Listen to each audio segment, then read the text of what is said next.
Hello everyone, good morning. आज हम लोग सोशियोलॉजी का चैप्टर 1 स्टडी करने जा रहे हैं। इससे पहले जो है हम लोगों ने साइकोलॉजी का जो जीएनएम फर्स्ट ईयर का जो सिलेबस है साइकोलॉजी का, उसमें जो भी चैप्टर है उन सारे चैप्टर को उन्होंने डिस्कस कर लिया है। उनका वीडियो जो है आपको इस चैनल पे मिल जाएगा, उसे आप जाके देख सकते हैं। साइकोलॉजी का जो सिलेबस है फर्स्ट ईयर वो खत्म हो चुका है। सोशियोलॉजी आज से हम स्टार्ट करने जा रहे हैं और आज जो है हमारा चैप्टर 1 सोशियोलॉजी का, वो चैप्टर का नाम क्या है? इंट्रोडक्शन। सोशियोलॉजी जो है आज का हमारा सब्जेक्ट है, जिसके जिसे आज हम स्टार्ट करने जा रहे हैं। आज से हम सोशियोलॉजी पढ़ने जा रहे हैं और उसका जो चैप्टर 1 है वो क्या है? इंट्रोडक्शन है। आज जो है हम सोशियोलॉजी का जो है सिर्फ इंट्रोडक्शन के बारे में जानेंगे, उसका सिर्फ हम इंट्रोडक्शन जानेंगे। तो चलिए इस चैप्टर की शुरुआत करते हैं, जो कि है सोशियोलॉजी का इंट्रोडक्शन। देखिए, व्यक्ति को जो है ना जीवित रहने के लिए समाज में जो है अदर लोगों के साथ इंटरेक्शन की, सोशल रिलेशन की क्या होती है? जरूरत होती है, आवश्यकता होती है। ठीक है। अरस्तु ने कहा है कि मनुष्य क्या है? एक सामाजिक प्राणी है। अरस्तु ने ऐसा कहा कि man is a social animal. यहाँ जब उन्होंने कहा सामाजिक प्राणी, तो यहाँ पे दो वर्ड है, एक है प्राणी और दूसरा है सामाजिक। प्राणी कहने का मतलब ये है कि जीव या जानवर, इसलिए हम ये वर्ड यूज करते हैं प्राणी। और दूसरा उन्होंने कहा सामाजिक। सामाजिक हम उसे कहते हैं, सामाजिक का मतलब ये हुआ समाज से संबंधित। जो समाज से संबंधित हो या समूह में रहता हो उसे हम क्या कहते हैं? सामाजिक कहते हैं। तो अरस्तु के अकॉर्डिंग जो है मनुष्य क्या है? एक सामाजिक प्राणी है। इस लाइन का कहने का यही मतलब है कि मनुष्य जो है वो अकेला नहीं रह सकता है। उसे रहने के लिए उन्हें फैमिली, फ्रेंड, सोसाइटी, कम्युनिटी, इन सब की आवश्यकता होती है। वो अकेला वो जीवित नहीं रह सकता है। देखिए, ऐसा नहीं है कि कोई भी व्यक्ति अगर अकेला रहा, उसके साथ फैमिली, फ्रेंड या सोसाइटी नहीं है, तो वो व्यक्ति जिंदा नहीं रहेगा। देखिए, हमें जिंदा रहने के लिए जो है हमारी बेसिक नीड का फुलफिल होना बहुत जरूरी है, जो कि रोटी, कपड़ा, मकान है। अगर किसी व्यक्ति का जो बेसिक नीड है, मतलब रोटी, कपड़ा, मकान, उसे मिल जाए तो वो व्यक्ति जो है जीवित रह सकता है। लेकिन जो है अपने जीवन को अच्छी तरीके से जीने के लिए, एक कंप्लीट लाइफ जीने के लिए, पूर्ण लाइफ जीने के लिए और एक खुशी वाली जिंदगी को जीने के लिए समाज की आवश्यकता पड़ती है, लोगों की आवश्यकता होती है।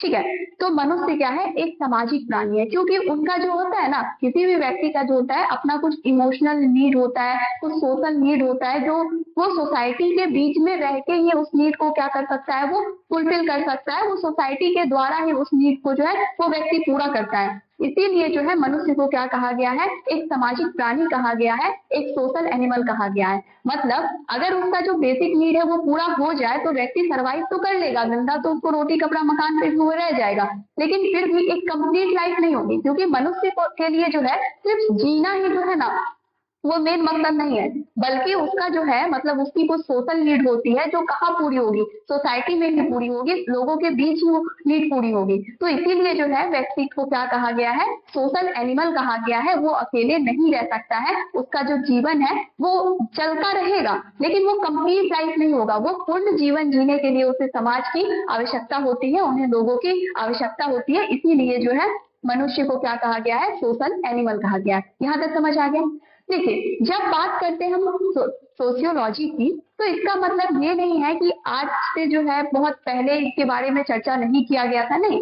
बहुत पहले के टाइम से ही जो है मनुष्य जो है वो नेचर और समाज में हो रही घटनाओं के बारे में वो अध्ययन करता आ रहा है, कि नेचर के बारे में भी वो जानने की कोशिश कर रहा है कि वो किस तरीके से काम कर रहा है, उसके बारे में भी वो स्टडी करते आ रहा है। इसके साथ साथ जो है हमारे समाज में जो भी इवेंट हो रहा है, जो भी घटनाएं हो रही है, उसका भी व्यक्ति बहुत पहले के टाइम से उसके बारे में जो है वो जानता हुआ आ रहा है, उसे जानने की कोशिश करता रहा है। लेकिन क्या हुआ कि इसमें जो है कुछ लोग हैं, जैसे कि प्लेटो, अरस्तु, मनु, कौटिल, ये सब जो है ये वो सोशल थिंकर है। ये लोग जो है वो सामाजिक विचारक है। ठीक है। तो जो हमारा सोशियोलॉजी है, देखिए, सबसे पहले जो इंडिया में जो है सोसाइटी को डिवाइड किया गया, उसको क्लासिफिकेशन किया गया किस बेसिस पे? On the basis of caste. मतलब classification of society on the basis of caste. सबसे पहले इंडिया में जो है सोसाइटी का जो क्लासिफिकेशन किया गया वो किस बेसिस पे किया गया? तो कास्ट के बेसिस पे किया गया। इस बारे में हमें जानकारी कहाँ से मिली कि ऐसा हुआ होगा? तो इस बारे में जो है हमें जानकारी ऋषि मनु है, जो महर्षि मनु है, उनके द्वारा रचित एक पुस्तक है जिनका नाम है मनु संहिता। उनमें से जो है हमें इस बारे में जानकारी मिलती है कि सबसे पहले जो है सोसाइटी का डिवीजन वो किस आधार पे किया गया था? तो कास्ट के आधार पे किया गया था। अब जो है जब हम बोल रहे हैं क्लासिफिकेशन किया गया था सोसाइटी का कास्ट के बेसिस पे, तो किस तरीके मतलब कितने पार्ट में डिवाइड किया गया था सोसाइटी को?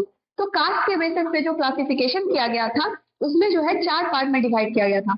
एक है ब्राह्मण, दूसरा है क्षत्रिय, तीसरा है वैश्य और चौथा है शूद्र। इन 4 पार्ट में जो है सोसाइटी को क्या किया गया था, on the basis of caste जो है डिवाइड कर दिया गया था। इस बारे में हमें जानकारी कहाँ से मिलती है? तो महर्षि मनु द्वारा जो रचित एक पुस्तक है जिसका नाम है मनु संहिता, उससे जो है हमें इस बारे में जानकारी मिलती है। जो ब्राह्मण थे उनका क्या काम था? जो ब्राह्मण थे उनका काम था शिक्षा देना, एजुकेशन प्रोवाइड करना, व्यक्ति को एजुकेटेड करना और पूजा पाठ कराना, ये सारा काम किसका था? ब्राह्मण का था। और जो क्षत्रिय थे उनका काम था शासन करना, मतलब राज्य पाठ संभालना, युद्ध लड़ना, ये सारा काम किनका था? क्षत्रिय का था। और वैश्य जो है, जो व्यापार, वैश्य का काम था व्यापार करना, जो व्यापार कर रहा है वो में से किस डिवीजन में आया? वो वैश्य के कैटेगरी में आ गया। ठीक है, व्यापारी जो होते हैं वो इस कैटेगरी में आते हैं। इसके बाद हमारा फोर्थ आता है शूद्र। शूद्र में जो है इस तरीके से कहा गया कि जो मजदूर होते हैं, जो कारीगर होते हैं, उन्हें जो है इस कैटेगरी में रखा गया। ये क्लासिफिकेशन जो है किस बेसिस पे किया गया? कास्ट के बेसिस पे किया गया। इस क्लासिफिकेशन के बेसिस पे जो है व्यक्ति के काम को भी डिवाइड कर दिया गया कि जो ब्राह्मण है उनका काम ये होगा, जो वैश्य है उनका काम ये होगा और जो शूद्र है उनका काम ये होगा। इस बेसिस पे जो है उनके काम को भी क्या कर दिया गया? डिवाइड कर दिया गया समाज के अंदर। तो ये क्लासिफिकेशन किस पे बेस्ड था? कास्ट पे बेस्ड था। यहाँ तक समझ में आ गया? ठीक। अब देखिए, अब जो है अगस्त कॉम्टे, ठीक है, वो एक फ्रांसीसी फिलोसफर और एक सोशियोलॉजिस्ट थे जिनका नाम था अगस्त कॉम्टे। उन्होंने जो है 1839 में, उन्होंने जो है 1839 सोशियोलॉजी सब्जेक्ट की स्थापना की। उन्होंने इस वर्ड का खोज किया, इसीलिए जो है उन्हें फादर ऑफ सोशियोलॉजी भी कहा जाता है। ये ऑब्जेक्टिव क्वेश्चन के पॉइंट ऑफ व्यू से अच्छा क्वेश्चन है कि फादर ऑफ सोशियोलॉजी किसे कहा जाता है? तो अगस्त कॉम्टे फादर ऑफ सोशियोलॉजी कहा जाता है। अब जब इन्हें जो है फादर ऑफ सोशियोलॉजी कहा गया, किसे कहा गया? तो अगस्त कॉम्टे को कहा गया। ठीक है, यहाँ तक कोई दिक्कत नहीं।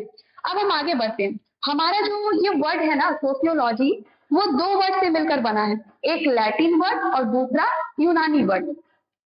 लैटिन वर्ड सोसाइटस और लॉगस से मिलकर बना हुआ है। लॉगस क्या है? एक यूनानी वर्ड है, जहाँ पे जो सोसाइटस है उसका मतलब होता है सोसाइटी या समाज, और जो लोगस है उसका मतलब होता है साइंस या स्टडी। ठीक है, मतलब सोशियोलॉजी जो है वो 2 वर्ड से मिलकर बना है, एक लैटिन वर्ड है सोसाइटस और दूसरा जो है यूनानी वर्ड है लोगोस, या फिर हम उसको क्या कहते हैं? साइंस भी कहते हैं।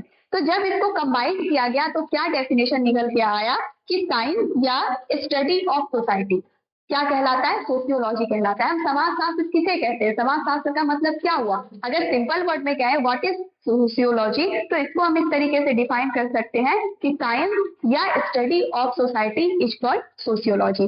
समाज के विज्ञान को या समाज के अध्ययन को क्या कहा जाता है? समाज शास्त्र कहा जाता है। ये इसका सिंपल डेफिनेशन जो है यहाँ पे दिया गया है। ये समझ में आ गया? ठीक। अब ये जो सोशियोलॉजी है, इनका मेन फोकस जो है किस पे रहता है? इनका जो सेंटर पॉइंट है वो क्या है? तो सोशियोलॉजी का जो सेंटर पॉइंट है ना, वो सोशियलिटी है। सोशियलिटी का मतलब होता है सामाजिकता।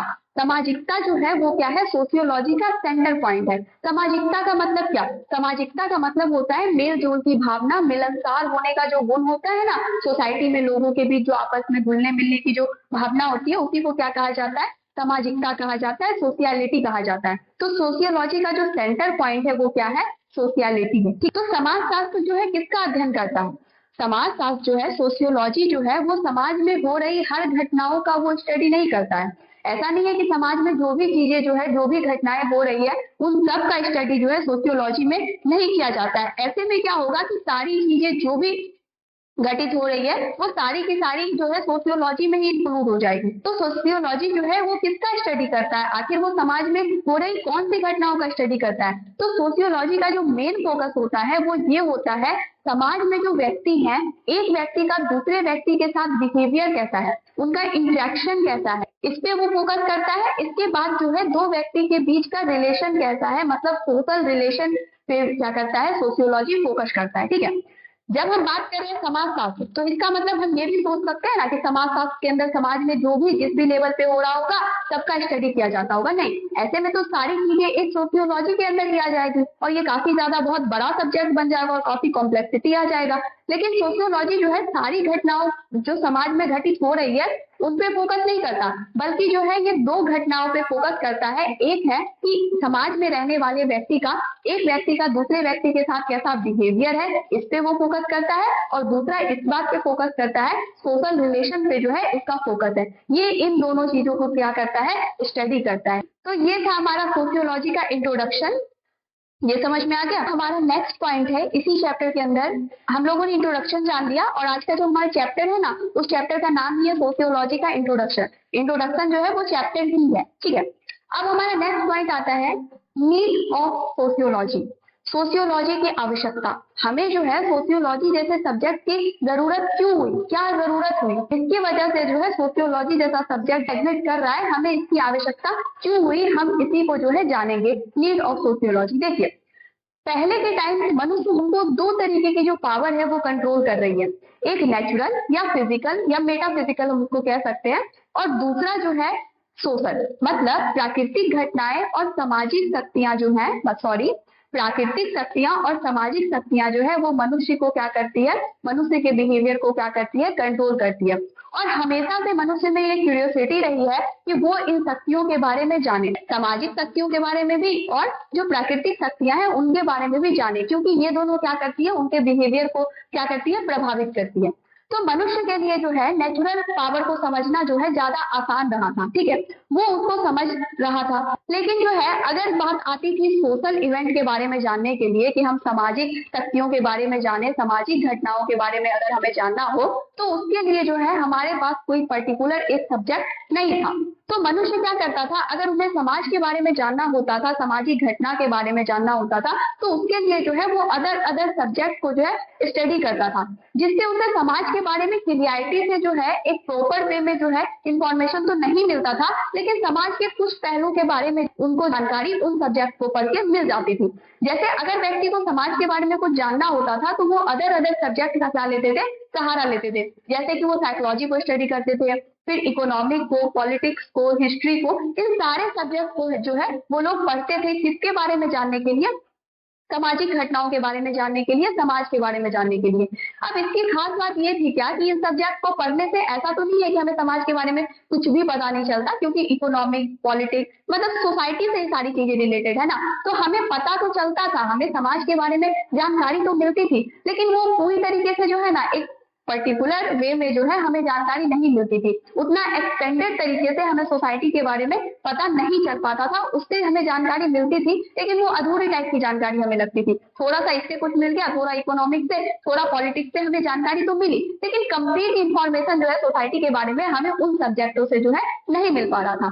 तो ऐसे में क्या हुई, ऐसे में जो है हमें एक ऐसे सब्जेक्ट की नीड महसूस हुई, जो लोग थे उन्हें एक ऐसे विषय की आवश्यकता महसूस हुई जिसको पढ़ने से जो है हमें समाज के बारे में क्या हो जाए, फुल इंफॉर्मेशन जो है हमें मिल जाए। हमें समाज के बारे में जो भी जानकारियां चाहिए वो हम एक सब्जेक्ट के माध्यम से जो है हम उन सारी जानकारियों को प्राप्त कर सके। तो हमें जो है एक ऐसे सब्जेक्ट की जरूरत हुई। तब अगस्त कॉम्टे आए और उन्होंने सोशियोलॉजी का जो है नींव रखा, इसीलिए mother of sociology August Comte को कहा जाता है। तो अब समझ में आ गया कि हमें सोशियोलॉजी जैसे सब्जेक्ट की आवश्यकता क्यों हुई। हमें समाज के बारे में जानना था, हमें सामाजिक घटनाओं के का अध्ययन करना था। ऐसे में जो है हमारे पास अलग अलग तरीके के सब्जेक्ट प्रेजेंट थे, जो अदर चीजों के लिए स्पेसिफिक थे। उसको पढ़ के हमें समाज के बारे में थोड़ी बहुत जानकारी मिल रही थी, लेकिन वो जानकारी कंप्लीट नहीं थी। हमें समाज के बारे में प्रॉपर स्टडी करना था, हमें जो है समाज पे पूरा फोकस करना था कि आखिर समाज में हो क्या रहा है, समाज है क्या, ये कैसे काम करता है, इन सारी चीजों के बारे में जो है हमको प्रॉपर वे में जानना था। तो इसीलिए जो है हमें एक आवश्यकता महसूस हुई कि कोई ऐसा सब्जेक्ट हो जो हमें समाज के बारे में फुल इंफॉर्मेशन दे, वो हमें समाज के बारे में अच्छी तरीके से बताए, समाज के हर पहलुओं को जो है वो बताए। ठीक है, तो जब हमें इस सब्जेक्ट की आवश्यकता हुई तब अगस्त कॉम्टे आगे आए और उन्होंने जो है सोशियोलॉजी की नींव रखी, इसीलिए उन्हें जो है फादर ऑफ सोशियोलॉजी भी कहा जाता है। तो ये समझ में आ गया कि हमें जो सोशियोलॉजी की नीड क्यों महसूस हुई। नेक्स्ट पॉइंट है डेफिनेशन। देखिए, सोशियोलॉजी का डेफिनेशन जो है सिंपल वर्ड में हमने समझ लिया, सोसाइटस और लोगस, मतलब साइंस ऑफ सोसाइटी या स्टडी ऑफ सोसाइटी को क्या कहा जाता है, सोशियोलॉजी कहा जाता है। अब इनका जो डेफिनेशन है वो एल.एस. वॉर्ड के अकॉर्डिंग जो है दिया गया है, sociology is the science of social phenomena and society. जो सोशियोलॉजी है, जो समाज शास्त्र है, वो सामाजिक घटना और समाज का विज्ञान है। ये डेफिनेशन जो है सोशियोलॉजी का दिया गया है और किसने दिया है? एलन वर्ड ने जो है इस डेफिनेशन को दिया। जो भी हमारे एंशिएंट सोशल थिंकर थे जैसे कि प्लेटो, कौटिल्य, मनु और फिर अरस्तु, इन सभी लोगों ने जो क्या किया, इन सभी लोगों ने समाज का अध्ययन कर उसके महत्व के बारे में समझाने का प्रयास किया। उन लोगों ने सोसाइटी का अध्ययन किया और उसके इम्पोर्टेंट को हमें समझाने का प्रयास किया, उसके बारे में हमें बताने का जो है प्रयास किया। उस पर उन्होंने क्या किया? जोर दिया कि हमें समाज के बारे में भी जो है जानकारी होनी चाहिए, इसका भी हमें स्टडी करना चाहिए। तो ये डेफिनेशन आप जो है इसे याद रख सकते हैं। ये किनके अकॉर्डिंग दिया गया था? एलन वर्ड के अकॉर्डिंग दिया गया था। ठीक है, अब हम चलते हैं इसके नेक्स्ट पॉइंट पे। नेक्स्ट पॉइंट है इसी चैप्टर में origin and development of sociology.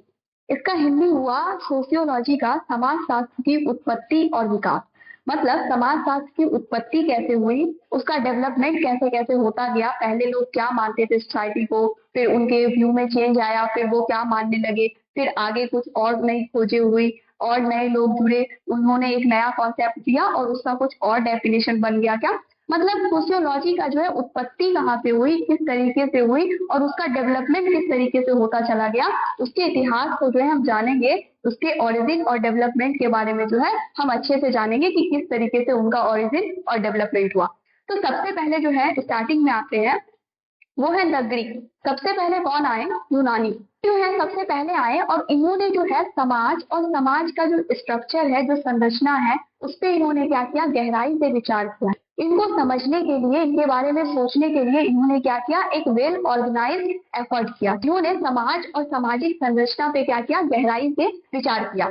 और यही विचार जो है, मतलब इन्होंने जो गहराई से विचार किया सोसाइटी और सोशल स्ट्रक्चर पर, यही आगे चल के क्या किया? सोशियोलॉजी के लिए जो है बेस क्रिएट किया। सोशियोलॉजी का क्या बना? बेस बना। इसमें जो है दो लोगों के बारे में जिक्र किया गया है, एक प्लेटो है और दूसरा अरस्तु है। प्लेटो ने जो है उनकी एक पुस्तक है, उनका एक बुक है जिसका नाम है the Republic. The Republic book में उन्होंने नगरीय समुदाय का जो है विश्लेषण किया है। मतलब उन्होंने जो है सिटी या फिर हम बोल सकते हैं कम्युनिटी का एनालिसिस ऑफ सिटी या कम्युनिटी, उन्होंने क्या किया है कि नगरीय समुदाय का विश्लेषण किया है, सभी पहलुओं का विश्लेषण किया है। इसका मतलब क्या? उन्होंने जो है किसी भी नगर का, किसी भी शहर का जो है सामाजिक हो, आर्थिक हो, राजनीतिक हो या फिर जो है सांस्कृतिक हो, सभी पहलुओं पे उन्होंने क्या किया है? विचार किया है। उन सभी पहलुओं के बारे में, पॉलिटिकल हो, इकोनॉमिकल हो, कल्चरल हो या सोशल हो, उन सब पे उन्होंने क्या किया? उन सब का एनालिसिस करके उनके बारे में जो है बताया है। उन पे जो है उन्होंने क्या किया है? स्टडी किया है। इसलिए जो है किस पुस्तक में इस बारे में हमें जानकारी मिलती है? तो द रिपब्लिक, जो प्लेटो ने लिखी थी। अब दूसरा आता है एरिस्टोटल। जो अरस्तु है उनकी बुक है एथिक्स और पॉलिटिक्स, जिसमें उन्होंने कानून और स्टेट और सोसाइटी के बारे में उन्होंने स्टडी किया है। मतलब राज्य और समाज के बारे में उन्होंने बताया है। किसमें? अपनी पुस्तक एथिक्स और पॉलिटिक्स में कानून, राज्य और समाज के जो है स्टडी पर उन्होंने जोर दिया है। इसके बारे में उन्होंने जो है इसमें बताया है। अब देखिए इनसे गलती क्या हो गई? इनसे जो है एक इरर हो गया। और वो इरर क्या था? इन्होंने जो है सोसाइटी और स्टेट को जो है अलग यूनिट ना मानकर दोनों को जो है कंबाइन कर दिया। इनका कहना था कि राज्य ही समाज है और समाज ही क्या है? राज्य है। मतलब सोसाइटी इज स्टेट या स्टेट इज सोसाइटी। मतलब जो है ये दोनों जो है अलग अलग नहीं मान के इन्होंने सोसाइटी और जो स्टेट है उनको अलग नहीं माना, बल्कि उन्होंने क्या कर दिया? इन दोनों को कंबाइन कर दिया, इन दोनों को मिक्स मान लिया। इनको उन्होंने अलग यूनिट नहीं माना। ये क्या था? उनका जो पॉइंट ऑफ व्यू है, उनका जो देखने का नजरिया था सोसाइटी को, उसमें क्या था? एक इरर था। एरिस्टोटल और प्लेटो का ये मानना था कि स्टेट और सोसाइटी जो है वो अलग अलग नहीं है, बल्कि वो क्या है? एक ही है।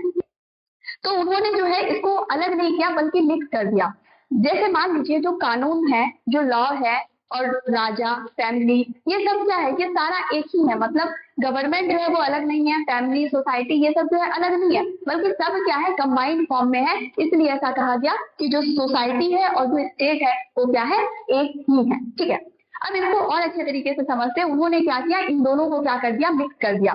जब हम बात कर रहे हैं स्टेट की, तो आप इसको राज्य बोल सकते हैं या गवर्नमेंट बोल सकते हैं। और सोसाइटी का मतलब क्या हो गया? Group of people. अब स्टेट का काम क्या है? स्टेट का काम है वो कानून बनाएगा, नियम बनाएगा। ठीक है, स्टेट में कौन कौन आ जाएंगे? जो हमारे गवर्नमेंट है, जैसे कि प्राइम मिनिस्टर है या फिर जो भी है मतलब पुलिस स्टेशन है, ये सारा किसके अंदर बताएगा? स्टेट के अंदर। और जो सोसाइटी है उसका मतलब क्या हुआ? ग्रुप ऑफ पीपल, जो लोगों का समूह है उसे हम क्या कहते हैं? सोसाइटी कहते हैं। जैसे हमारा घर हो गया या आसपास का जो मोहल्ला हो गया या फिर मार्केट हो गया, फैमिली फ्रेंड, ये सब क्या है? ये सब सोसाइटी है। इन्होंने क्या किया? इन दोनों को अलग नहीं मान के बल्कि क्या कर दिया? दोनों को मिक्स कर दिया। इससे जो है दिक्कत होगा। अगर जो है जब इन्होंने इसको मिक्स किया, उन्होंने जो है छोटे शहर के बारे में सोच के, छोटे जगह के बारे में सोच के इन्होंने ऐसा सोचा। लेकिन जब यही चीज बहुत बड़े लेवल पे लागू होता है ना, एक बहुत बड़े पॉपुलेशन वाली कंट्री पे जो है अगर ये चीज लागू किया जाए तो वहां पे जो है दिक्कत होगा। इसका कहने का मतलब यही है कि सरकार और समाज जो है वो दोनों मिक्स है। सरकार जो है वो जो करेंगे, मतलब जो चाहेंगे, उनका जो भी आदेश होगा वो जो है सोसाइटी क्या करेगा? उसको फॉलो करेगा। वो दोनों एक है। इससे दिक्कत क्या है? इससे दिक्कत ये है कि इससे तानाशाह का खतरा हो सकता है। इससे जो हमारा फ्रीडम है वो भी हमसे छीना जा सकता है। हम तानाशाह है वो भी देखने को मिल सकता है, हमारी फ्रीडम हमसे छीन सकती है। इसके अलावा क्या है कि जो सरकार कहेगी, जो गवर्नमेंट कहेगी वही क्या होगा? उसको करना पड़ेगा। जो सरकार कहेगी वही हमें क्या होगा? मानना पड़ेगा। ये क्या था? इनमें इरर प्रेजेंट था। मतलब ये दोनों अलग अलग यूनिट है, दोनों का अपना काम अलग है। सोसाइटी अपना काम कर रही है, उनका काम है बिजनेस करना, कुछ काम करना, मजदूरी करना, खेलना कूदना, ये सोसाइटी का काम है। और जो स्टेट है उसका काम क्या है? अलग है। ये दोनों चीज जो है अलग अलग लेवल पर काम करती है। लेकिन इन्होंने जो अलग नहीं कहा, इसको जो है मिक्स कर दिया है। तो इससे जो है कुछ दिक्कतें जो है आ सकती है। जैसा अभी हमने कहा, इन चीजों का जो है खतरा बना रह सकता है। जो गवर्नमेंट कहेगी उसी को जो है करना पड़ेगा। मतलब आपका गवर्नमेंट जो है वो छोटे से छोटे काम में भी जो सोसाइटी में हो रहा है उसमें भी वो क्या कर सकती है? इंटरफेयर कर सकती है। वो जो है उसमें दखल अंदाजी कर सकती है इस स्टेटमेंट के अकॉर्डिंग। ठीक है, लेकिन ये क्या हुआ? उनका एक इरर था। उन्होंने जो सोशल रिलेशन है ना उसको भी पॉलिटिक्स के साथ जो है ना उसी के अंतर्गत जो है इसका भी जो है स्टडी कर दिया, अध्ययन किया। किसके अंतर्गत? पॉलिटिक्स के अंतर्गत। तो अरस्तु और जो प्लेटो थे उनसे यही एक इरर रह गया, उनके जो पॉइंट ऑफ व्यू है देखने के नजरिए में, इन्होंने जो है समाज और जो हमारा स्टेट है उसको अलग नहीं कहा बल्कि क्या कर दिया? कंबाइन कर दिया। उन दोनों को क्या कर दिया? मिक्स कर दिया। मतलब उन्होंने सोशल रिलेशन को भी जो है ना पॉलिटिक्स के अंदर जो है उसका भी स्टडी कर दिया। तो ये था हमारा द ग्रीक, यूनानी के अकॉर्डिंग। नेक्स्ट पॉइंट है द स्कोलेस्टिक। इनके अकॉर्डिंग जो है इनका मानना ये था कि जो मनुष्य है ना उसे भगवान ने बनाया है। गॉड ने जो है मनुष्य को बनाया है, व्यक्ति को बनाया है। और जो व्यक्ति है वो गॉड के जो नियम कानून है उसी नियम कानून से क्या है? वो बंधा हुआ है। गॉड के द्वारा जो नियम कानून बनाए गए हैं और वो व्यक्ति जो है उसी नियम कानून से क्या है? बंधा हुआ है। उसको मानने के लिए वो क्या है? बाध्य है। इसके अलावा वो कोई नियम कानून जो है वो नहीं माने तो भी चलेगा, लेकिन जो परमेश्वर ने, जो गॉड ने जो है जो भी नियम कानून बनाए हैं उन्हें उसे मानना ही चाहिए। ऐसा इसके अकॉर्डिंग कहा गया। और जो फादर होते हैं चर्च के, उन्हें जो है रखा गया कि मतलब वो क्या है? वो गॉड के जो भी नियम कानून है उसकी वो व्याख्या कर सकते हैं, उसको जो है लोगों को समझा सकते हैं, लोगों को बता सकते हैं। और जो व्यक्ति इस नियम कानून का पालन नहीं करता था उसे जो है क्या माना जाता था? काफिर वर्ड उसके लिए जो है यूज किया जाता था। उसे जो है काफिर माना जाता था। मतलब जो जो भगवान है, जो ईश्वर है, जो परमेश्वर है, उसके नियम कानून को ना मानने वाला व्यक्ति उसे कहा जाता था। तो अब क्या इससे दिक्कत क्या था कि इन लोगों का ऐसा मानना था कि जो सोसाइटी है ना उसमें चेंज नहीं हो सकता है। सोसाइटी जो है उसमें चेंज हो ही नहीं सकता है, वो फिक्स है। लेकिन ये जो है आगे चल के गलत प्रूफ हो गया, क्योंकि सोसाइटी में जो है कंटिन्यूअस, निरंतर जो है परिवर्तन हमें देखने को मिल रहा है और परिवर्तन जो है होता जा रहा है। तो ये जो उनकी मान्यताएं थी तो ये क्या हो गई? ये जो है गलत प्रूफ हो गई। तो सोसाइटी क्या कर रहा है? अपने आप को चेंज कर रहा है, इसमें निरंतर जो है परिवर्तन देखने को मिल रहा है। नेक्स्ट पॉइंट है हमारा द रोमन। इनके जो रोम के जो है एक राइटर थे जिनका नाम था सिसरो। उनकी एक पुस्तक थी डी ऑफिकस। उसमें जो है उन्होंने इस पुस्तक को लिखा। इसमें उन्होंने बहुत सारी चीजों को इंक्लूड किया, लेकिन उन्होंने जो है केवल लीगल चीजों के बारे में बताया, कानूनी पक्ष को उन्होंने इस पुस्तक में रखा। और जो चीजें गैर कानूनी है, जो इलीगल है, उसके बारे में जो है इन्होंने इस बुक में जिक्र नहीं किया। उतना ज्यादा जो है इसके बारे में जो है इस पहलू पे जो है उन्होंने ध्यान नहीं दिया। तो ये भी उन्होंने स्टेट और जो सोसाइटी के बीच का जो डिफरेंस था इसे बताने में वो भी असफल रहे। इन दोनों को जो है वो अलग अलग नहीं कर पाए, इन दोनों को अलग करने में ये भी क्या हो गए, रोम भी क्या हो गया, असफल हो गया। तो ये इसका जो हम लोग क्या जान रहे हैं, ओरिजिन एंड डेवलपमेंट जान रहे हैं। अब हम चलिए नेक्स्ट पॉइंट पे चलते हैं। हमारा नेक्स्ट पॉइंट है ना मॉडर्न। मॉडर्न का मतलब आधुनिक। 16th सेंचुरी में जो है आते आते सोसाइटी और स्टेट के बीच में जो डिफरेंस था वो क्लियर हो चुका था।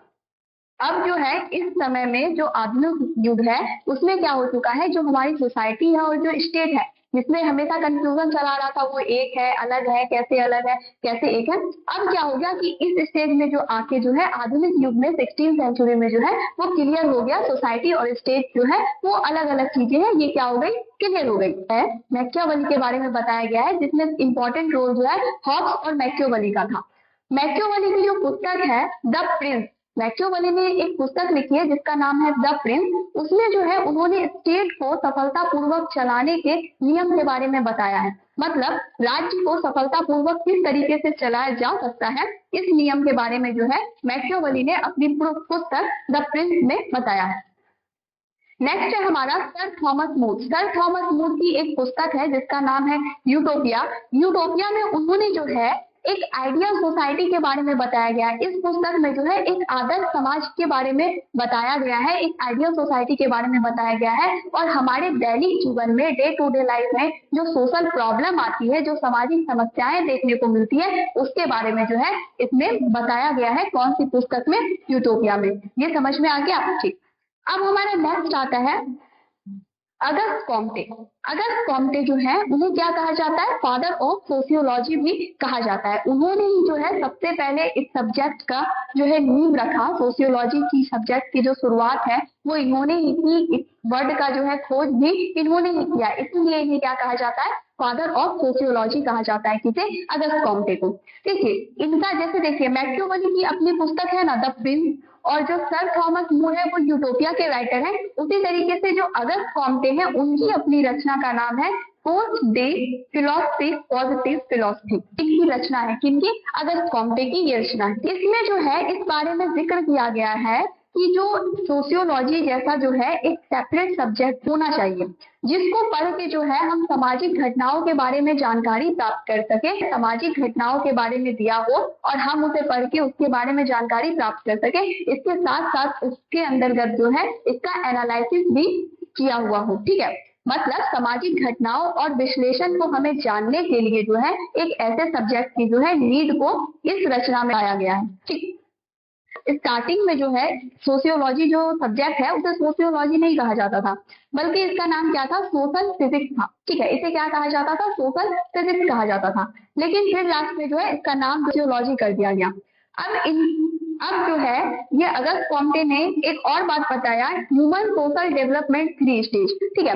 मानव का जो सामाजिक विकास होता है ना वो 3 स्टेजेस में होता है, इस बारे में अगस्त कॉम्टे ने बताया। पहला स्टेज है थियोलॉजिकल, दूसरा है मेटाफिजिकल और तीसरा है साइंटिफिक। पहला का मतलब हुआ धार्मिक, दूसरा का मतलब हुआ भौतिक और तीसरा का मतलब क्या हो गया, वैज्ञानिक। मतलब व्यक्ति जो है उसका जो सामाजिक विकास होता है वो 3 स्टेजेस में होता है, और वो 3 स्टेजेस जो है यहाँ पे दिए हुए हैं। सबसे पहला स्टेजेस है धार्मिक। कहने का मतलब ये है कि व्यक्ति जो सीखता है, व्यक्ति जो जान रहा है, सबसे पहले जो है उसने ईश्वर से सीखना शुरू किया, धार्मिक चीजों से सीखना शुरू किया, धर्म ग्रंथ से सीखना शुरू किया, ठीक है। दूसरा है कि फिर उन्होंने क्या किया, लॉ ऑफ नेचर से नेचर को समझना शुरू किया, नेचर के नियम से उन्होंने जो है जानकारी प्राप्त करना शुरू की, अदर चीजों को जो है उसने सीखना शुरू किया। फिर लास्टली जो है उसने जो है साइंस के बेसिस पे, विज्ञान के माध्यम से जो है वो चीजों को समझने और सीखने का कोशिश किया। तो सबसे पहले जब हम बोल रहे हैं कि थियोलॉजिकल स्टेट मतलब धार्मिक स्टेट, इसमें जो व्यक्ति है वो ईश्वर और धार्मिक ग्रंथों के माध्यम से सीखता था। तो कैसे, जैसे मान लीजिए बहुत पहले के टाइम में जो है जब ये स्टेज होगा थियोलॉजिकल स्टेज, उस समय के जो लोग होते थे वो जैसे मान लीजिए अगर वर्षा बहुत ज्यादा होने लगी तो उन्हें ऐसा लगता था कि जो इंद्र भगवान है वो आज नाराज हो गए हैं, जिस कारण से बहुत ज्यादा वर्षा हो रही है, ठीक है। तो इसके लिए जो है उनकी खुशी के लिए जो है उनको प्रसन्न करने के लिए जो है हमें पूजा करने की आवश्यकता है, और वो व्यक्ति जो है पूजा करते थे। या फिर उनकी अगर फसल इस बार नहीं आई अच्छी तो उसे ऐसा लगता था कोई देवता हमसे नाराज हो गए जिस वजह से हमारी फसल जो है इस बार अच्छी नहीं आई है, तो हमें देवता को खुश करने के लिए जो है हमें क्या करना चाहिए, हमें पूजा करना चाहिए। तो थियोलॉजिकल स्टेज में जो है व्यक्ति क्या करता था, ईश्वर और धार्मिक ग्रंथों के माध्यम से जो है वो सीखता था। दूसरा है मेटाफिजिकल स्टेज। फिर जो व्यक्ति है उसने क्या किया, इस स्टेज से जब आगे बढ़ा तो वो व्यक्ति जो है एब्स्ट्रैक्ट थिंकिंग करने लगा। एब्स्ट्रैक्ट थिंकिंग का मतलब क्या, कि साइन सिंबल के बेसिस पे जो चीजें हमारे सामने जो है, अगर कोई कॉन्क्रीट ऑब्जेक्ट नहीं है, कोई भी ऑब्जेक्ट जो है कॉन्क्रीट फॉर्म में प्रेजेंट नहीं है, लेकिन उसके बावजूद भी अगर हम उसके बारे में थिंकिंग कर पा रहे हैं तो उसी को क्या कहते हैं, एब्स्ट्रैक्ट थिंकिंग कहते हैं। तो व्यक्ति थोड़ा आगे बढ़ा और मेटाफिजिकल स्टेज में चला गया, वो एब्स्ट्रैक्ट थिंकिंग करने लगा। ठीक है, वो नेचर के लॉ को समझने की कोशिश करने लगा। उसे लगने लगा कि ये चीजें जो हो रही है इसके पीछे जो है कोई ना कोई एक छुपी हुई जो है नियम काम कर रहा है, जिसे उसने क्या कहा, लॉ ऑफ नेचर कहा। मतलब इसके पीछे कुछ ना कुछ है जो अदृश्य है, जो हिडन है, लेकिन कुछ ना कुछ जो है वो वर्क कर रहा है, लोग जब आगे बढ़े तो ऐसा उन्हें लगने लगा। तीसरा है साइंटिफिक स्टेज। लास्ट में जो है इन्होंने क्या किया, साइंटिफिक तरीके से जो है उस चीजों के बारे में जानकारी प्राप्त की। जैसे मान लेते हैं, सबसे पहले बात आया थियोलॉजिकल स्टेज। इसमें क्या हुआ कि बहुत ज्यादा वर्षा होने लगी। ठीक है, तो लोग इस तरीके से मान रहे हैं कि आज जो इंद्र भगवान है वो क्या हो गए, आज वो गुस्सा हो गए, आज वो बहुत ज्यादा क्रोध में है, जिस कारण से ऐसा हो रहा है। फिर आया मेटाफिजिकल स्टेज। इसमें क्या लोग सोचेंगे कि जो ऐसा हो रहा है इसके पीछे जरूर कोई ना कोई एक कारण होगा, वो कारण हिडन हो सकता है, उसे हमें समझने की जरूरत है, उसके बारे में हमें सोचने की जरूरत है। व्यक्ति क्या करेगा, एब्स्ट्रैक्ट थिंकिंग करके उसके पीछे के कारणों को क्या करेगा, जानने की कोशिश करेगा। ठीक है, लेकिन साइंटिफिक स्टेज में क्या होता है, व्यक्ति जो है एक्सपेरिमेंट करता है, वो चीजों को समझता है, उसके बाद वो किसी कंक्लूजन तक पहुंचता है। जैसे बहुत ज्यादा बारिश हो रही है, या बारिश होने के पीछे का क्या कारण हो सकता है, जैसे कि बहुत ज्यादा इवोपोरेशन हुआ। ठीक है, वो फिर जाके जो है एक जगह इकट्ठा हुआ, फिर वो बादल के फॉर्म में कन्वर्ट होके फिर वहां से क्या हुआ, बारिश होने लगा। तो ये क्या हो गया, एक तरीके से साइंटिफिक वे से गए, मतलब हम स्टेप बाय स्टेप जो है चीजों को समझ रहे हैं, उसके बाद हम एक कंक्लूजन तक पहुंच रहे हैं। तो अगस्त कॉम्टे का यही कहना था कि मनुष्य का जो सामाजिक विकास है वो 3 स्टेजेस पे हुआ है। ठीक है, पहले ये था, फिर ये हुआ, फिर जो है वो किसमें चला गया है, साइंटिफिक स्टेज में जो है व्यक्ति चला जाएगा। ठीक है, ये 3 स्टेज में जो होता है उनका क्या होता है, सोशल डेवलपमेंट होता है। तो ये दोनों समझ में आ गया। और नेक्स्ट पॉइंट है द बायोलॉजिस्ट, मतलब जीव विज्ञान शास्त्री जो है, जो बायोलॉजिस्ट है, उनके अकॉर्डिंग जो है वो सोसाइटी में, मतलब सोशियोलॉजी जो सब्जेक्ट है उनके डेवलपमेंट और बायोलॉजी का क्या रोल है, क्या उससे कोई कनेक्शन है, हम इस बारे में जानते हैं। तो इसमें जिक्र किया गया है डार्विन का। डार्विन का एक पुस्तक है जिसका नाम है द ओरिजिन ऑफ स्पीसीज। ये जो बायोलॉजी है, द बायोलॉजिस्ट जो कॉन्सेप्ट है, वो ये कहता है कि जिस तरीके से जीवों का विकास जो है पहले सिंपल फॉर्म से कॉम्प्लेक्स फॉर्म में कन्वर्ट हो जाता है, मतलब शुरुआत में जो है वो सिंपल फॉर्म में होता है, लेकिन धीरे धीरे समय दर समय होते होते वो किसमें कन्वर्ट हो जाता है, कॉम्प्लेक्स फॉर्म में कन्वर्ट हो जाता है। यहाँ कहने का मतलब ये है कि जीव जो है वो यूनिसेल्युलर से जो है मल्टी सेल्युलर में कन्वर्ट हो जाते हैं एक टाइम ड्यूरेशन के दौरान। उसी तरीके से जो है हमारे समाज की जो घटनाएं हैं, हमारे समाज का जो मतलब इवेंट है, सोशल इवेंट है, सामाजिक घटनाएं और जो विषय वस्तु है हमारे समाज की, वो भी क्या होती है, पहले तो वो सिंपल होती है। ठीक है, लेकिन धीरे धीरे जैसे जैसे टाइम बढ़ता है उसमें भी क्या आ जाती है, कॉम्प्लेक्सिटी आ जाती है। तो मतलब जिस तरीके से जीव का विकास होता है उसी तरीके से जो है समाज शास्त्र का भी विकास उससे कनेक्ट करके इसमें बताया गया है।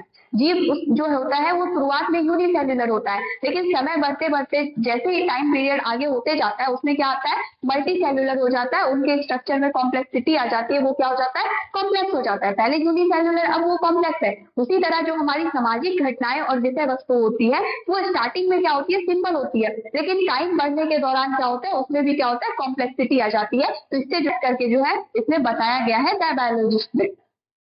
नेक्स्ट है हमारा द साइकोलॉजिस्ट। इसके अकॉर्डिंग ये कहा गया है कि जो व्यक्ति के मन का विकास है उससे जो होता है हमारे समाज के विकास के ऊपर इफेक्ट पड़ता है। मतलब देखिए, अगर हम सोसाइटी की बात कर रहे हैं तो सोसाइटी में कौन रहता है, ग्रुप ऑफ पीपल ही तो रहते हैं ना, लोग ही तो रहते हैं ना। तो उनकी साइकोलॉजी जिस तरीके से डेवलप करेगी, उनके मन का विकास जिस तरीके से होगा उस तरीके से जो है हमारी जो सोसाइटी है उसका भी क्या होगा, हमें डेवलपमेंट देखने को मिलेगा। मतलब व्यक्ति के मन का विकास का जो इफेक्ट है वो हमारे समाज के विकास में देखने को मिलता है, यही द साइकोलॉजिस्ट बताया गया है। टॉपिक है origin and development of sociology, वो कंप्लीट हुआ। नेक्स्ट टॉपिक की ओर चलते हैं। अब हमारा नेक्स्ट पॉइंट है स्कोप ऑफ सोशियोलॉजी। देखिए हम लोगों ने स्कोप ऑफ साइकोलॉजी को पढ़ा था साइकोलॉजी में, अब हमारा टॉपिक क्या है, स्कोप ऑफ सोशियोलॉजी। अब हम इसे जानते हैं स्कोप ऑफ सोशियोलॉजी जो वो क्या होता है। ठीक है, अब देखिए जो सोशियोलॉजिस्ट थे ना वो सोशियोलॉजी को लेके एक मत नहीं थे, उनका जो मत था सोशियोलॉजी को लेके वो एक जैसा नहीं था, क्योंकि सोशियोलॉजी को जो है एक लचीला विज्ञान माना जा रहा था कि सोशियोलॉजी क्या है, एक लचीला विज्ञान है, जिसके कारण जो है इसकी सीमा कहाँ से शुरू है और कहाँ पे खत्म है, मतलब इसका स्टार्टिंग पॉइंट क्या है और इसको खत्म किया जाए कहाँ पे किया जाए, इस बारे में जो है अनुमान लगा पाना बहुत मुश्किल हो रहा था। ठीक है, और जिसके कारण जो है इसमें कॉम्प्लेक्सिटी भी बढ़ती जा रही थी, इसको समझना काफी कॉम्प्लेक्स लग रहा था। देखिए हम लोग तो जानते हैं कि सोशियोलॉजी जो है वो सोसाइटी में हो रहे किन चीजों का स्टडी करता है, तो सोशल इंटरेक्शन और सोशल जो रिलेशन है उनका स्टडी जो है सोशियोलॉजी के अंतर्गत किया जाता है। लेकिन ये जो है इतना बड़ा है, इतना विशाल है कि कोई भी व्यक्ति इसको एक बार में स्टडी नहीं कर सकता है और एक बार में पूरा का पूरा इसको पढ़ के समझ नहीं सकता है। तो इसी चीज को जो है आसान बनाने के लिए, इसी कॉम्प्लेक्सिटी को जो है सिंपल बनाने के लिए और लोग जो है इसको इजिली समझ ले और ये बहुत ज्यादा जो है कॉम्प्लेक्स नहीं हो, बहुत ज्यादा ये बड़ा नहीं हो, इसको अरेंज करके लिमिट के साथ, मतलब इसको सेट करने के लिए, इसको अरेंज करने के लिए जो हमारे सोशियोलॉजिस्ट थे उन्होंने क्या किया, दो संप्रदाय का निर्माण किया। वो दो संप्रदाय का निर्माण किया उन्होंने। दो संप्रदाय कहने का मतलब ये है कि जो भी सोशियोलॉजिस्ट है मान लीजिए वो बैठे होंगे और कुछ सोशियोलॉजिस्ट का एक जैसा मत होगा और कुछ का जो है अलग मत होगा। तो एक मत वाले जो है सोशियोलॉजिस्ट एक ग्रुप में चले गए, एक संप्रदाय उन्होंने बना लिया, और जो दूसरे मत वाले सोशियोलॉजिस्ट है उन्होंने क्या किया, वो दूसरा संप्रदाय बना लिया। मतलब से क्या हो गया कि उसमें जो कॉम्प्लेक्सिटी थी अब क्या हो गई, वो डिवाइड होकर दो पार्ट में बढ़ गया।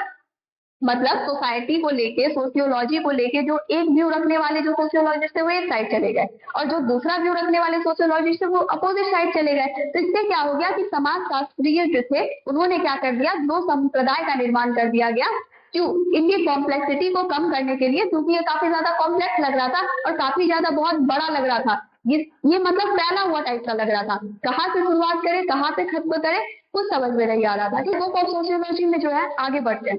हम लोगों ने यहाँ तक जाना कि सोशियोलॉजी जो है वो काफी ज्यादा मतलब कॉम्प्लेक्स लग रहा था, उसको सिंपल बनाने के लिए इसको जो सोशियोलॉजिस्ट थे उन्होंने दो संप्रदाय बनाया, वो दो भाग में क्या हो गए, बट गए। जो एक तरीके की मान्यता रखने वाले थे, जिनका एक तरीके का पॉइंट ऑफ व्यू था, वो एक साइड चले गए, एक समुदाय में चले गए, और जो उसका जो है अदर तरीके का पॉइंट ऑफ व्यू था वो दूसरे समुदाय में चले गए। मतलब एक तरीके से बोल सकते हैं दो ग्रुप बन गया, ग्रुप ए और ग्रुप बी। ठीक है, उसका नाम क्या है, सबसे पहला नाम है स्पेशलिस्टिक और फॉर्मलिस्टिक स्कूल और दूसरे को बोला गया सिंथेटिक स्कूल। मतलब दो संप्रदाय बट गया, एक का नाम है स्पेशलिस्टिक और फॉर्मलिस्टिक स्कूल और दूसरे का नाम क्या है, सिंथेटिक स्कूल। अब क्या है कि स्पेशलिस्टिक और फॉर्मलिस्टिक स्कूल की खास बात क्या है, इस संप्रदाय में जो लोग हैं, उन जो सोशियोलॉजिस्ट हैं, उनकी मान्यता क्या है, उनका मेन फोकस किस पे है। तो इस ग्रुप में जो लोग आए, जो सोशियोलॉजिस्ट आए, उनका जो मेन फोकस था वो सोशल रिलेशनशिप पे था। उनका जो मेन फोकस था वो किस पे था, सोशल रिलेशनशिप पे था, और इसके साथ साथ जो है स्पेशलाइज्ड साइंस पे था।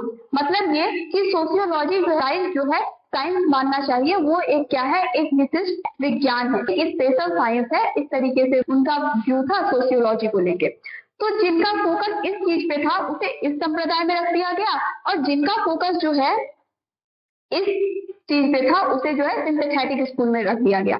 देखिए अब इसमें जो लोग आए उनका मेन फोकस क्या था, हमें ध्यान में रखना है। उनका मेन फोकस था सोशल रिलेशनशिप पे, और जो सोशियोलॉजी है उनको क्या बनाना था, एक स्पेशल साइंस के रूप में जो देखते थे सोशियोलॉजी। तो इसके अंदर कौन से सोशियोलॉजिस्ट आए इसमें, तो मैक्स वेबर है और वॉन विच, ये दो सोशियोलॉजिस्ट थे। इनके अलावा भी और भी नाम है जो संप्रदाय के अंदर सोशियोलॉजिस्ट आए। तो इसमें जो है हम एक को डिफाइन करेंगे वॉन विच। वॉन विच का क्या कहना था? उनका ऐसा कहना था कि एक बोतल में जब हम किसी भी तरीके का फ्लूइड रखे, लिक्विड रखे, जैसे पानी रखे, मिल्क रखे, जूस रखे, अल्कोहल रखे, तो इसके जो है फ्लूइड को चेंज करने से जो है बोतल का जो स्वरूप है, जो उसका स्वरूप है, उसके ऊपर किसी तरीके का कोई चेंज नहीं देखने को मिलता है। मतलब बोतल का जो स्वरूप है, उसका जो नेचर है, उसमें किसी तरीके का कोई चेंज देखने को नहीं मिलता है उसके अंदर के फ्लूइड को चेंज करने से। तो ठीक उसी तरीके से जो है हमारा सोशल रिलेशनशिप होता है। जैसे मान लीजिए कि दो व्यक्ति के बीच जो है सोसाइटी में क्या है, कंपटीशन है, तो उससे दो व्यक्ति जुड़े हुए हैं, तो कंपटीशन क्या है, एक सोशल रिलेशनशिप की तरह काम कर रहा है, जो दो व्यक्ति को क्या किया है, जोड़ के रखा हुआ है। ठीक उसी तरह जिस तरीके से बोतल में किसी भी लिक्विड को रखने से जो है, जैसे मिल्क, वाटर, इस तरीके से जब हमने रखा तो बोतल के जो स्वरूप है उसके ऊपर कोई फर्क नहीं पड़ा। ठीक उसी तरीके से जो ये सोशल रिलेशन है, जैसे कंपटीशन, चाहे वो दो लोगों के बीच हो सोसाइटी के अंदर प्रेजेंट, या किसी स्कूल में दो बच्चे के बीच हो, या किसी बिजनेस लेवल हो, ये जो सोशल रिलेशन है ना, क्या कंपटीशन, इसके स्वरूप में बदलाव देखने को नहीं मिलता है। इसी तरीके का कोई परिवर्तन देखने को इससे नहीं मिलता है। कंपटीशन चाहे दो बच्चे में हो रहा हो तो भी वही होगा, जब वो स्कूल में बच्चे पढ़ रहे हो तो भी वही होगा, जब वो प्ले ग्राउंड में हो तब भी अगर कंपटीशन उन दोनों के बीच है तब भी उसका जो मतलब है वो वही होगा। तो ये जो सोशल रिलेशन है उसकी तुलना बोतल से की गई है। जिस तरीके से बोतल का नेचर में कोई चेंज नहीं आया, स्वरूप में चेंज नहीं आया, उसी तरीके से जो सोशल रिलेशन है हमारा कंपटीशन, उसमें भी कहीं हमें देखने को नहीं मिलता है, उसमें भी चेंज नहीं आता है। ये किसका व्यू था? वॉन विच का जो है व्यू था। जो संप्रदाय के लोग थे उनका जो फोकस था वो किस पे था, हमें समझ में आ गया। इनमें कौन कौन से सोशियोलॉजिस्ट हैं, उनके दो नाम हमने दिए हैं, एक का व्यू हमने जो है आपके साथ शेयर किया है कि उनका क्या मान्यता था। अब हम चलते हैं दूसरी तरफ। दूसरा है सिंथेटिक स्कूल। अब देखिए, इस संप्रदाय में जो लोग थे, हमें ये जानने की क्यूरियोसिटी होगी ना कि उनका मेन फोकस किस पे था। इनमें जो लोग थे उनका मेन फोकस था सोशल रिलेशनशिप पे, और इनमें जो लोग थे उनका मेन फोकस क्या था? उनका मेन फोकस था ऑल एस्पेक्ट्स ऑफ सोसाइटी। मतलब वो सोसाइटी के किसी एक पर्टिकुलर चीज पे फोकस नहीं कर रहे थे, बल्कि जो है वो सोसाइटी को जो है होल तरीके से, मतलब कंप्लीट सोसाइटी पे उनका क्या था, फोकस था। और उसके बाद इन लोगों का मानना था कि जो सोशियोलॉजी है वो क्या है, जनरल साइंस है। जनरल साइंस है मतलब अदर साइंस के लिए वो क्या करता है, बेस क्रिएट करने का काम करता है, इसीलिए इसे क्या कहा गया है, जनरल साइंस कहा गया है। तो इन लोगों का फोकस था ऑल एस्पेक्ट्स ऑफ सोसाइटी पे, और सोसाइटी जो सोशियोलॉजी है उसे क्या कहा गया, जनरल साइंस कहा गया। इसके अंतर्गत जो है दुर्खिम आए, उन्होंने जो है सोसाइटी को 3 भाग में बांटा। दुर्खिम ने सोशियोलॉजी को जो है 3 भाग में डिवाइड किया। बोला सोशल मॉर्फोलॉजी, एक सोशल फिजियोलॉजी और दूसरा जनरल सोशियोलॉजी। उन्होंने कहा कि सोशल मॉर्फोलॉजी, इसके अंतर्गत जो है हम मॉर्फोलॉजी का स्टडी करते हैं किसी सोसाइटी का। मॉर्फोलॉजी का मतलब क्या? सोसाइटी का पॉपुलेशन, उसका डेंसिटी, पॉपुलेशन डेंसिटी, उस पॉपुलेशन का वितरण किस तरीके से है, उसका डिस्ट्रीब्यूशन किस तरीके से है उस समाज के अंदर, इन चीजों का जो है स्टडी करते हैं सोशल मॉर्फोलॉजी के अंदर। दूसरा होता है सोशल फिजियोलॉजी। फिजियोलॉजी का मतलब क्या? फंक्शन। तो समाज जो है वो नियम कानून से चलता है, ठीक है। तो समाज के अंदर क्या नियम कानून है जिससे वो समाज चल रहा है, उसके बारे में जो है हम इसके अंतर्गत जानते हैं सोशल फिजियोलॉजी के अंदर। तीसरा हमारा आता है जनरल सोशियोलॉजी। इसके अंदर हम समाज के जो है जनरल नियम के बारे में जानते हैं, जो क्या होते हैं, तो सभी जगह पे क्या होते हैं, लागू होते हैं, सभी जगह हमें देखने को मिलते हैं, उसका स्टडी हम जनरल सोशियोलॉजी में करते हैं। तो ये जो हमारा स्कोप ऑफ सोशियोलॉजी था ये कंप्लीट हो गया।